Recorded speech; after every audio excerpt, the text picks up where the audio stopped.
Okay, looks like we're on here. Welcome, I'm Jay Owens, City Engineer, here with Mark Anderson, Project Manager for the Red Wing Bridge Project.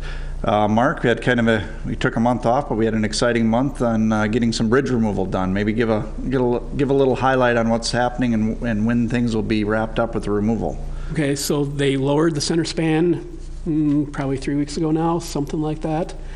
So now they're, they're working on removing the steel beams in the Wisconsin side over on between Mud Lake and there. Okay, so and they have to get those steel beams off before they start on the other pieces of the Eisenhower that you still see sitting there on Pier 1 and Pier 2? I think the steel from spans 4 and 5 gone. I think they're working on 6, 7, and 8 right now. Okay. So once those are gone, they'll start removing the steel from span 3. They'll start lowering that down. They'll be cutting that into pieces and lowering it down. Okay. And they'll move over to span 1. That's a steel. That's the steel. The steel beams that are there. All the decking is off now. The concrete decking is gone. Concrete decking is gone. Right. Okay. Yep. So when they work on span 3, that'll be the remaining portions of the truss on the Wisconsin side. Okay. What's the schedule they're looking for, like span 1 especially on the Minnesota side above the railroad tracks? That's looking mid-March right now. March. Yep. Okay. So will that will require? Are they going to still have barges and stuff in the river that they're going to need for that? They removal? will for some of it, yeah. For some of that, okay. So then they'll need to coordinate with with ADM and the railroad as well they're working over the tracks there. Okay. And then with this push to get all of that removal done, the plan is to be open back up for navigable channel and shipping and all of that. Is that kind of the goal here? Right. I mean, that's kind of what the push is, to get done before they're interfering with the barge traffic. Okay.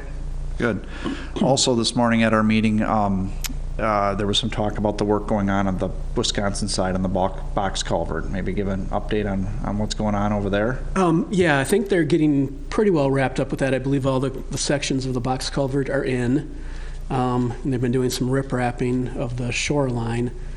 And we're running right into the restriction time working in the water over there. So that work is pretty much done. So the DNR has some restrictions because of fish spawning and stuff like that? Okay. Right, yep. So they're pretty much done working in the water over there. Okay. So by March 15th, they have to have the sheet piling lifted up so fish can migrate through that box culvert. Okay. So they'll hopefully have all that done before the 15th. All right. So that's the push on that. And then, of course, so we got removals, the box culvert work. What about the railing? I know they were working on the railing that's along the bridge, the pedestrian way across. Mm-hmm. Is the railing all in place now, or I think pretty there's close? A couple of sections that still need to be done. I think there might have been some issues with the way they were manufactured, and they were sent back to be repaired. Okay. And another thing that we're not seeing a lot of, but the lighting is being installed, correct? There's a lot of, it sounded like this past month and a half, the electrician was quite busy getting both the aesthetic lighting and lights inside of the tubs and things like that. The big thing has been getting the lights inside the tubs to start with, and they'll work outside once the weather gets a little better. Okay, then push through. But they're setting it up such that it shouldn't take a heck of a long time to get the lighting outside the tubs, because they're pushing that out from inside there. So that's, people have been asking me when are the tubs going to be lit up, with the aesthetic lighting, and I said, well, they're getting there, but they need some warmer weather to finish some of those mountings of those fixtures. Yep. So it should be soon with the weather. They've got forecasts for the next week or so. Okay. They've installed they're working on the navigation lights as well, because those need to be up here shortly. Okay. For the shipping channels. Sure. Okay, good. Some other things that just miscellaneous items, we did make some adjustments to the signal system out there. I think some good adjustments for traffic flow. So you might notice some of the heads have been changed out. We've had some requests on a few different things, and that work is done. So the button hook signal should be working pretty well now. Also, I wanted to mention that we did notice some issues with the coordination of the signals downtown. And sure enough, there was some issues with that. There was a controller switched out, so that's why it just felt kind of choppy going through the downtown area. And now MnDOT is coming back to reconnect interconnect. So I talked to your traffic office about that. So we should be seeing a better coordination between signals from Broad to Bush to Plum, and get traffic flowing a little bit better through downtown on the peak times all the way to the Button Hook. So before you show some pictures, why don't we talk a little bit about what we're seeing coming up in the spring here, Mark, with what work needs to be done. Maybe you talk a little bit about 61. I'll talk about the utilities a little bit. So, okay. So, I really haven't looked too far ahead yet, but I believe that there's some work basically from basically the Button Hook, to the west for a regrade of Highway 61. Basically tying into Potter Street there, Yep. getting that portion. Yep. And that will require flipping traffic, correct? I'm assuming it'll be head-to-head traffic on one side and then flopped over to the other side. So we'll have some restrictions during that It'll be during narrow that work. again, Be right. narrowed down again, one lane in each direction. So we'll have that have those tapers put in place and narrowed down. And along with that, then we got to push our utilities, which are now behind Red Wing Shoe, where we've ended the water main. We got to push those across 61 toward ADM, and then hook them back into Potter Street in conjunction with, while you're flipping traffic back and forth, we'll be working on one side or the other to get water main tied in and get that loop reestablished. There should be some storm sewer in there as well. Storm sewer work and water main work. And a temporary bridge to remove, hopefully. That's right. I'm glad you brought that up. What's the schedule on that? That hasn't hit the 3-week Hasn't hit the schedule 3-week yet. schedule yet. And of course, it's kind of needed. It's a nice access for their construction that needs to Right, be to done get with to this the old removals bridge. Right. to the old bridge. So, but that temporary one will go away at some point, and that area between the new roadway and Barn Bluff will all be graded and kind of with a location for, excuse me, a welcome to Red Wing sign is planned in that area. So, good. And then on the Wisconsin side, we talked a little bit about what's happening this summer in Minnesota, but on the Wisconsin side, we still have jug handle work that needs to be done. Yep. So they have some surcharge they'll probably have to remove once the frost is out of the ground there. So they'll get that hopefully removed, and then they can, excuse me, they can build back the road grade there and get that paved this summer. okay. And then with that, once that's all put in place, there will no longer be the detour that is needed down to the woodshed. You'll be able to get to like the harbor bar and the campground right off of the jug handle. So Right, yep. I'm guessing that'll be late this summer. that'll be kind of the end of the project, Right. correct? Yep. So you're kind of looking probably more like August for something like Probably, that to be right. all complete. So, okay. With that, why don't we go in and show a few pictures, and we'll see if there's any questions.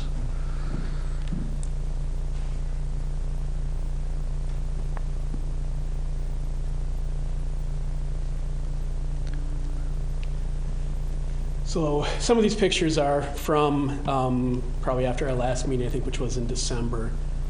So this is the contractor as they're starting to remove the parapet railing on the old bridge. You can see it kind of ends right by that angled member of the truss, and then they put up a temporary railing for worker safety there. So with the removals, they started in the center of span 2 and worked their way back both directions, Okay. from 2 towards Pier 3 and back towards Pier 1. So, and then back towards the south abutment, and then kept going north towards the north abutment. This would be from February as they're starting to lower the center span 2. 5-hour duration. Yep. For fully getting it set down onto the barges. It got started a little later than they want to do that day because of some issues of moving the barges, correct? I believe so. Yeah. And I think it took a little longer to cut some of the beams that they needed to start lowering as well. Okay. And this is from the up above on the deck of the new bridge, I believe. I took this picture looking down. Looking down where they're lowering it down to the barges platform that you see there. Yep. Then this is one of the jacks they use to lower the bridge. There was 2 at each of the 2 on each end of the bridge where they'd cut the steel members, and they were using cables to lower it down slowly. if I remember correctly, it was explained to me that they'd lower it about a foot to a foot and a half at a time, and they'd have to retension or something like that, and Yeah, then these jacks, and that's what it would take, and then they'd lower it another foot. Yep. And they were, the 2 jacks in each end were working kind of in conjunction, so the one was lowering, and then they'd kind of hold that one off and work on the other one. Okay. So they go back and forth as they're lowering.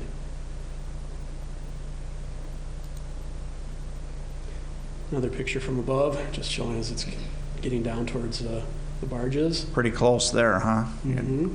Close to the barges. And success, it's on the barges. Yep. And then from there, move it on to the Wisconsin side and start taking it apart, correct? Yep. And here it is. It's right at the shore there by their dock wall. So what you see there on that picture on the one side, there's the pin connection that got cut off, right? Yep, right on this Right, edge of the right picture there. And that's where they cut it at all 4 spots to Right. start lowering it down. And another picture, I think this is as they turned it around, because they cut off the one side that was hanging over the barges, and then they turned it around and brought it back into shore and cut the other side off. Okay. And I'm sure people are aware that there's been some night work. So they're sawing the deck at night. And that's the deck on the Wisconsin side, correct? Right. Yep. And some of the cutting at night. And some more. So Some more cutting on the the truss structure at night as well. and that's one more. So And I was over there. I've got now 3 pieces of that bridge stored at the city here that are going to find a home up at the Goodhue County Historical Society. We're going to put that together. Mark sent me the paint color that's been used on the Eisenhower Bridge, the federal paint color number, so we can, because once they've been cut apart and everything, they don't quite look like they did when they were part of the bridge. So we want to kind of get them sandblasted and repainted to look that traditional blue that we've seen the Eisenhower Bridge look for all these years, and then put that up at the Goodhue County History Center. So that's kind of fun stuff that we're working on too. Yep, and I believe some other people made some requests as well. So some people did get little pieces of the old bridge, but they must have got too many Requests. Yeah, because they've said they will not do that anymore. Yeah, there was a lot of requests coming in, and I think they tried to honor them, but at some point you just got to keep going and get things pulled apart. It's expensive for the contractor to slow down operations, to cut small pieces off. So, yeah. Along with that, I also have the bridge plates as well, the plate numbers that were put in onto the bridge. I've got one for the Eisenhower Bridge, and then the plate for the bridge over 61, the curved slab span. So those will also go to the History Center as well. So, all right. All right, that's the last picture. So we're back on this, Mark. Now we plan to just keep doing this monthly the rest of the way through now, right? We just basically took our little bit of winter break, a little break from these, but we'll keep these meetings going. We got a couple in the audience here. But how about any questions? Anything out there from the chamber or neighbors in the area? Okay. Nighttime construction hasn't been anything it's kind of been on the Wisconsin side, and it's mostly that saw. You'll see it for sure, as you can see in those pictures, but saw cutting like that and removal operations kind of help the contractor stay on schedule, correct, is what they requested, to try to really get things done and get things removed before shipping starts. So. Right. I mean, I think right now it's in Wisconsin, but in a few weeks they'll probably be heading towards that span 1 on the Minnesota side, so you might hear a little bit more there. And it would be quite a coordination with the railroad on doing that, because there's no track blocks, meaning that there's going to be trains running on their normal schedule. So that means you do your work, and then you get the flaggers let you know that there's a train on its way and well in advance, and workers all move the area. There can't be anything kind of suspended or hanging. You got to kind of coordinate your work that you are getting things removed before the next train is on its way. So, and then you mentioned also the coordination with ADM, right? Because they have tracks in there as well with moving their trains in and out. So, and then most recently, our wastewater treatment plant guys have asked to get access, because with floodwaters, we get cut off from the other direction, and we still need to get into our plant and keep materials and equipment moving there. So I think they met today to coordinate with the bridge contractor as far as getting in and out. So yeah, that's good. Keep the removals going, and we'll be, with this weather out here, we'll be building roads again here pretty quick. Hopefully not too long. So, not too long, yep. Have you seen any river forecasts? I couldn't find anything last week when I was looking. I have not seen the river forecast, but I think our wastewater treatment guys have been kind of looking ahead to that, and that's why they were meeting today. So I haven't myself looked at them to see what the forecasts are, but if we can get some warm weather here and melt some of this stuff off before it all comes at once, that'd be a good thing for us, to try to do it in a slower time period here, as far as keeping the river levels workable anyway. So hopefully that happens up north as well. Yeah, that's what we'd like to see. So okay, with that, I guess we're going to be back on our normal first Tuesday of the month at noon, the rest of the way through construction. So thank you for coming.